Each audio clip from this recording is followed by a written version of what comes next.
Nebraska's statewide temperatures were near average for the month of May, but June could be a different story. As you'll see in Al's weekly forecast later in the show, more hot weather is expected during the next week. And while March through May was the 5th wettest for that stretch on record in the state, precipitation has been spotty in the eastern third of the state over the last few weeks.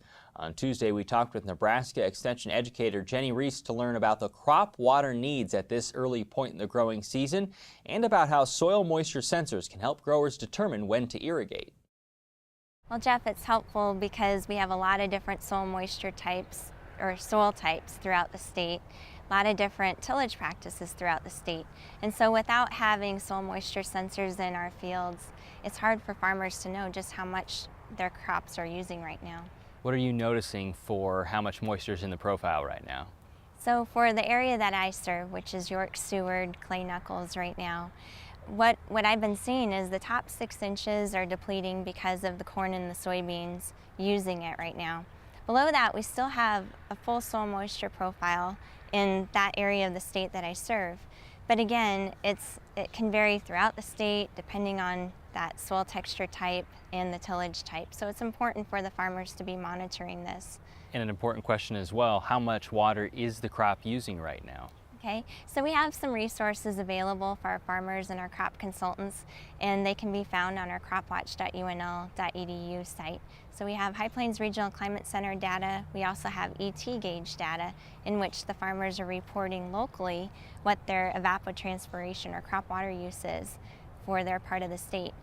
For the area that I serve, it ranged anywhere from 1.3 to 2 inches for reference ET last week.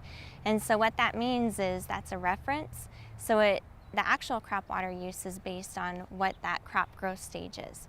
So if we take an example, one of the ET readings in Seward, the reference ET was 2 inches. And for corn that's at V8 right now, you'd multiply that 2 inches times 0.5, which is that crop coefficient for V8 corn. So it would say that the crop used around 1 inch for last week. So as farmers start to think about getting itchy with their irrigation systems, what's the recommendation? So our recommendation overall would be to allow those crops to continue to root down. And the thing is, there is moisture down lower in the profile. We had all that rain prior to this past week, and so we may have had some nitrogen move down as well. We'd like those crop roots to go down and get that moisture in, as well as the nutrients too.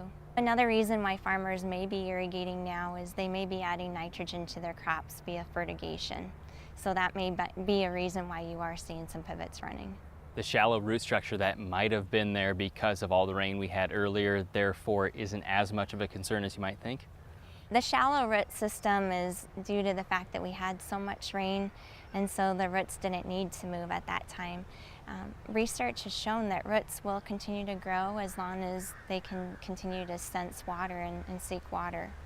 During the year, how might the Nebraska Ag Water Management Network better help growers manage their crops?